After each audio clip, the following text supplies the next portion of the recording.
வணக்கம். இன்றைக்கி பார்த்திங்கன்னா நம்ம இட்லிக்கு சூப்பரான ஒரு சட்னி பார்க்க போகிறோம். பச்சை மிளகா பூண்டு சட்னி. இந்த பச்சை மிளகா பூண்டு சட்னிக்கு தேவையான அளவு பச்சை மிளகாய் எடுத்து வச்சுருக்கோம். நான் 4 பச்சை மிளகாய் வச்சுருக்கேன். இது நல்லா காரமாக இருக்கும். அதை ரெண்டாக இந்த மாதிரி கட் பண்ணி விட்டுக்கோங்க. அதை நல்லா கடாயில் ஆயில் விட்டு லைட்டாக 1 ஸ்பூன் விட்டால் போதும். நல்லா வதக்குறோம். இதுக்கு கூட அதுக்கு அடுத்தது நம்ம பூண்டு போட்டுக்க போகிறோம்.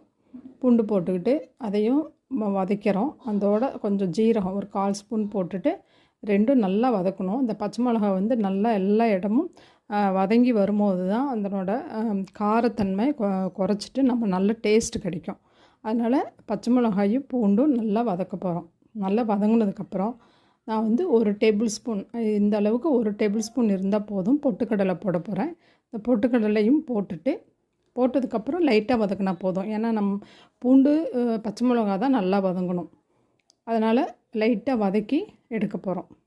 லைட்டாக வதக்கினதுக்கப்புறம் ஒரு பிளேட்டை ட்ரான்ஸ்ஃபர் பண்ணிவிட்டு நம்ம நல்லா ஆற வச்சுட்டு, இது ஆறுனதுக்கப்புறம் ஒரு மிக்ஸி ஜாரில் நம்ம போட போகிறோம். மிக்ஸி ஜாரில் போட்டு கொஞ்சமாக சால்ட்டு சேர்த்துட்டு இதை ஒரு சட்னி பதத்துக்கு தண்ணி லைட்டாக விட்டு அரைச்சி நம்ம எடுத்துகிட்டு வந்துடலாம்.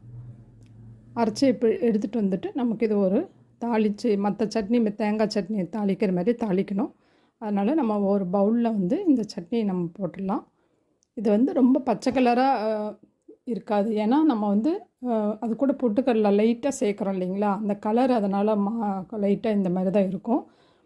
அதனால் நமக்கு தேவையான அளவு அதிகமாக சேர்க்கும் போது அந்த கலர் தானாக வந்துடும். ஆனால் இது ரொம்ப டேஸ்ட்டாக இருக்கும். இப்போ கரண்டியில் நம்ம தேவையான அளவு ஆயில் விட்டுட்டு கடுகு கருவேப்பிலை போட்டுட்டு நம்ம அந்த சட்னியில் தாளித்து கொட்டிடலாம்.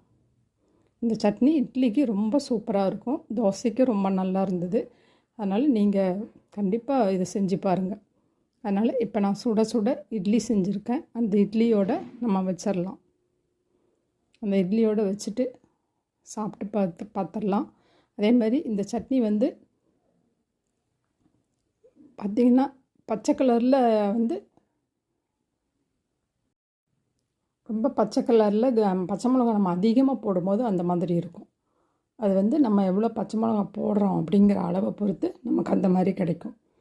அதனால் இந்த சட்னி கண்டிப்பாக நீங்கள் இட்லி தோசை செய்யும் போது செஞ்சு பாருங்கள். டேஸ்ட் ரொம்ப நல்லாயிருக்கும். அதனால் நம்ம மறக்காமல் சப்ஸ்கிரைப் பண்ணுங்கள், ஷேர் பண்ணுங்கள். தேங்க்யூ.